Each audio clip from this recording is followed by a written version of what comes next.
Believe it or not, this is the inspiration behind my whole workout concept. If he were to do this for 6 hours straight and then be tested in a month, he's probably not going to do very good.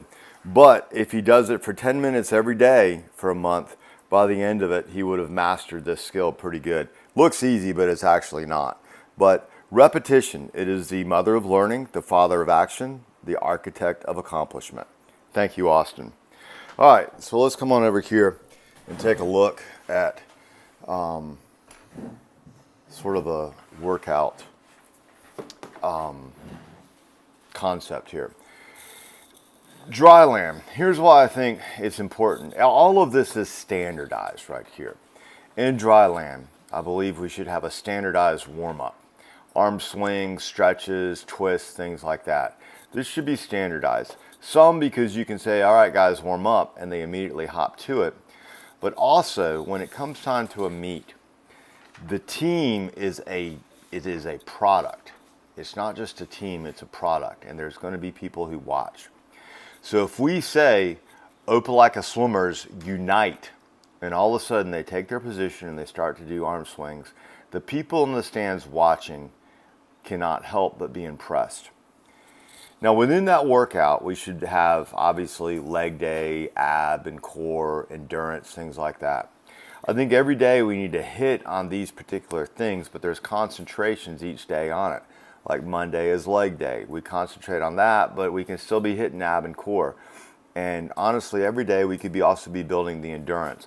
But like the next day would be more chest and shoulder. But we still emphasize these things. So main thing on this is we have it standardized, a standardized warm-up that the kids know by heart. And then emphasis over here on each particular aspect each day of the week. Now when it comes time to swimming, again, a standardized warm-up. So much time is spent telling the kids warm up, this is what you're supposed to do, and then having them try to figure out what it is. Standardize it so that every day, maybe it's a 400 reverse IM, and then we immediately go into drills. I think drills should be used as a warm-up because they're still trying to get their body in motion, but it's a 2 for the price of 1. We work on drills and we get our body warm up. And I think we need to teach specific drills so that, we're not just like, if they do a different drill every day, they're never going to get good at a specific drill. Teach a drill, and maybe there's like a couple drills that we work on for a month, a couple drills that we work on for another month. But repetition, it is the mother of learning, the father of action, the architect of accomplishment. The next thing we do is we get to our killer set. It's probably about a 1,500 plus yard set. This is more just about killing it, working hard, breathing hard, and building that endurance base. The next thing that I would be working on for maybe 10 or 15 minutes are what happens on the walls, our turns, our kickouts, our breakouts. This should be something that every day for 10 to 15 minutes they work on. And then lastly, our stroke set. If we only work breaststroke once a week, then they're never going to learn how to do breaststroke well because they don't have enough time to get a feel for how to do breaststroke. They do breaststroke, and just about the time they're realizing what their body is or is not doing, then we move to something else. So every day, a little bit of work on this. Now, if we look at the layout of the whole season, if we were to have a 3-month season finishing up in a meet, we start out with sort of our base, and that's just a lot of this right here, a lot of our killer set going on. The next thing we do is we begin transitioning from the base into a little bit more strokes, where sprinters start sprinting distance, people start doing distance, and then stroke people start doing stroke. And then finally we get into this meet part right here. This is where they're really focusing on their swims, the specifics. And with this prep, I think it also has to be, telling the guy next to him, good job. When they get out of the pool, thanking the timers, shaking the hand of the people that they did, a little bit of arm swings and warm up. Again, the team is a product that everyone's going to be looking at. And I want these guys to look different. They shouldn't just be standing up there waiting for the race, but that if you're going to be a champion, then act like a champion. Do what champions do. Other aspects of building the team is our culture, a culture of intensity, a culture of just being positive, congratulating each other in their sets, and pushing people when they start slacking. There should be peer pressure to tell them to get their butt in gear and do something. We should be also emphasizing diet. Every day in practice, there should be just a little bit of time talking about diet. Every day, repetition. It is the mother of learning, the father of action, the architect of accomplishment. Diet, when their diets change, we have accomplished that. Discipline. That means that every swimmer should value being to practice 4 to 5 days a week. We cannot create a competitive team with people who show up twice a week. It's just not going to happen.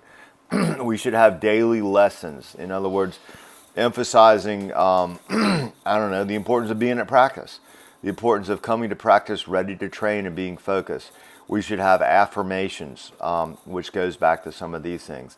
And it's not about volume, like a different lesson every day. It's about repetition. And lastly, there should be community that we build into this team. Once a quarter, once every 3 months, we should be doing service. It's like working at Habitat for Humanity, doing a cleanup project, doing something to help. This builds community awareness, and it also teaches the kids something good as they move out of swimming into their lives. But service.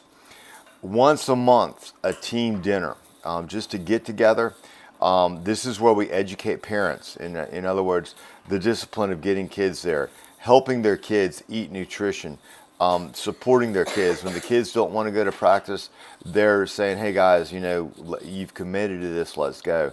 And that, of course, is, there's an asterisk there. We don't need parents that make their kids miserable. Don't push the kids, support the kids, push.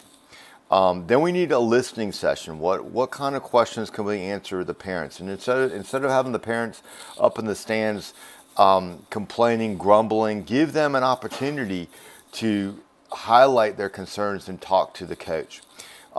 We could be watching videos. There's so many inspirational videos on YouTube. Olympic swimmers talking about what they do. This is something that we could be getting the parents and the team involved in.